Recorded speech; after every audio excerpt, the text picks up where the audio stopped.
जहाँ तक मुझे याद पड़ता है सुप्रीम कोर्ट इसको एंडोर्स कर चुकी हुई है। एफ बी अली का केस शायद 69 या 68 सुप्रीम कोर्ट है, उसमें इसको सैर हासिल गुफ्तगू के बाद कहा गया कि ये आईनी है। उसके बाद बारहा इस तरह के मामलात सामने आए और जो आखिरी केस इसके ऊपर था काबिल जिक्र वो था रावलपिंडी बार एसोसिएशन का केस। उसमें मिलिट्री कोर्ट्स की हैत, उनकी जो सारा प्रोसीजर को बहुत गहराई में जाकर देखा गया, एक एक चीज को देखा गया और नोट किया गया कि जब ट्रायल शुरू होता है तो ओथ लेता है जज के वो कानून के मुताबिक, आइन के मुताबिक और तमाम इंसाफ के तकाजे पूरे करते हुए उसका फैसला करेगा। उनका भी ट्रायल आपको याद होगा, सिविलियंस ही थे वो, और उसको भी अपहोल्ड किया गया और कहा गया ये फेयर प्रोसीजर।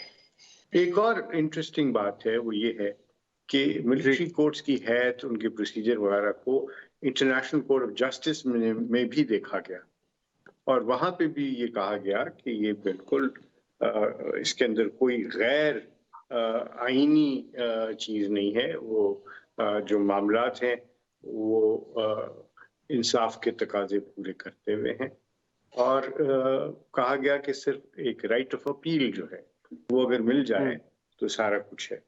तो मिलिट्री कोर्ट्स के हवाले से जो फेयर ट्रायल की बात है वो उसके तकाजे जो याद पड़ता है मुझे अगर सही तरीके से, तो आर्टिकल 199 के तहत पिटिशंस भी फाइल हुई और उनके अंदर भी ये देखा गया कि क्या ये प्रोसीजर फेयर है और क्या ये आइन के मुताबिक है।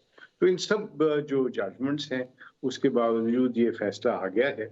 बिल्कुल ठीक है, इसके खिलाफ अब अपील होगी और अपील जो है उसमें फिर हतमी तौर पर फैसला होगा।